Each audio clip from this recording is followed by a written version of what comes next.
The Route B bridge is, we've got a state route that goes through the city of Columbia. Kind of takes from the metro section as we get out into the countryside.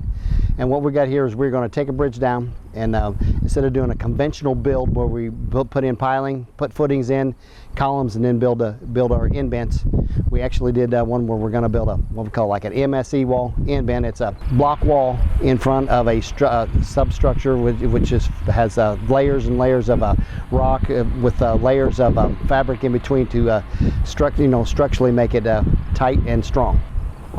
A GRS design has the advantages over a normal bridge structure design in that it doesn't require the heavy equipment that a normal bridge design does. Doesn't require the pile driving, larger cranes for the larger beams and things that you would normally see.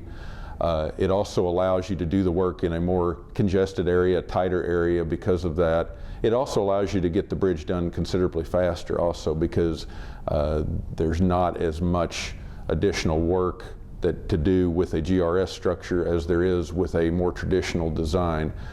Contractors can be in and out in a much faster time frame, and in our particular case with our project on Route B, because of the amount of traffic we were dealing with and the road closure we were dealing with, that allows a contractor to get in and get out a lot quicker, which minimizes the impacts to the traveling public.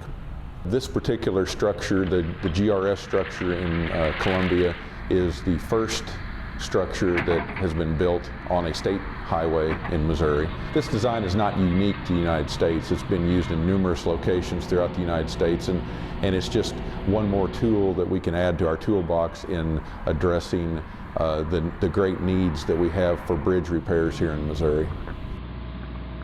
It is a layering process. It's meant to be repetitive somewhat in nature, but that is the advantage, is that once you get the technique down, then it's just repeat the steps over, and once you've got that understood, it's fairly simple in that sense of laying a layer of aggregate, compacting it, laying a geosynthetic, laying a block on top of that, and repeating that process again at each layer. In general, there's some nuances with corners and with the topping it out and edges and different things, but the general bulk of it is all very much just like you said. It's a layering process where you construct a layer, and then you construct another layer, and you construct another layer until you get to your desired completed height.